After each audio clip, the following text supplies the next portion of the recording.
Perang Rusia dan Ukraina tak kunjung selesai.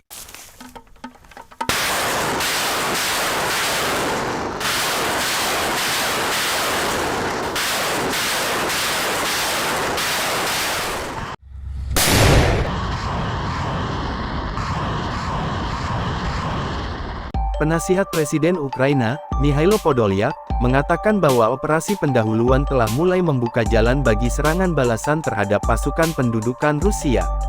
Ini proses yang rumit, bukan masalah satu hari atau tanggal tertentu atau jam tertentu, kata Podolyak dalam wawancara dengan The Guardian. Ini adalah proses deokupasi yang sedang berlangsung, dan proses tertentu sudah terjadi, seperti menghancurkan jalur pasokan atau meledakkan depot di belakang jalur, sambungnya.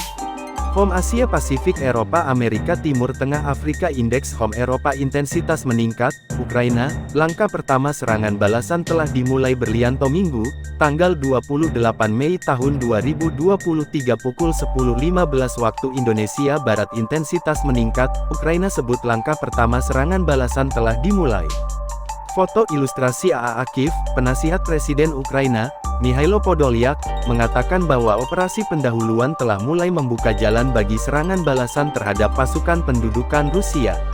Ini proses yang rumit, bukan masalah satu hari atau tanggal tertentu atau jam tertentu, kata Podolyak dalam wawancara dengan The Guardian. Ini adalah proses deokupasi yang sedang berlangsung, dan proses tertentu sudah terjadi, seperti menghancurkan jalur pasokan atau meledakkan depot di belakang jalur, sambungnya. Intensitasnya meningkat, tetapi akan memakan waktu yang cukup lama, tambahnya seperti dilansir dari media Inggris itu, Minggu tanggal 28 Mei tahun 2023. Ia memprediksi bahwa saat serangan balasan mengumpulkan momentum, akan ada lebih banyak serangan ke Rusia oleh kelompok pemberontak Rusia, seperti penyerbuan di wilayah Belgorod awal pekan ini.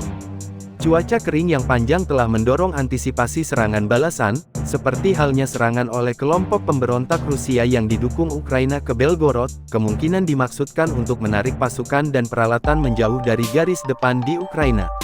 Podolyak membantah kelompok Rusia, Korps Sukarelawan Rusia dan Legiun Kebebasan Rusia, yang termasuk ekstremis sayap kanan dalam barisan mereka, bertindak atas perintah Kiev. Dia mengatakan kontrak mereka sebagai bagian dari Legiun Asing Ukraina telah berakhir dan oleh karena itu mereka berstatus warga negara Federasi Rusia untuk sementara waktu di wilayah Ukraina. Kami sangat bersimpati dengan gerakan protes apapun yang ada di Rusia, ucapnya.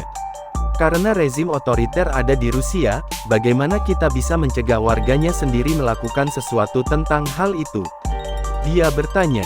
Semakin jauh Ukraina membebaskan wilayahnya, semakin banyak insiden yang kita lihat di wilayah Federasi Rusia, prediksi Podolyak. Ini adalah konsekuensi objektif dari perang intensitas tinggi yang akan menunjukkan bahwa Rusia tidak dapat melakukan aksi militer di Ukraina, dan melindungi perbatasannya sendiri, ujarnya. Karena Rusia telah kalah dalam perang konvensionalnya, konsekuensi dari kekalahan ini secara bertahap akan berpindah ke wilayah Rusia, dan pemerintah federal pada akhirnya akan kehilangan kendali atas wilayahnya, tukasnya. Pada hari Sabtu, Komandan Angkatan Bersenjata Ukraina, Jenderal Valery Zaluzhny, meningkatkan harapan bahwa operasi besar akan segera terjadi. Waktunya telah tiba untuk merebut kembali milik kita, katanya.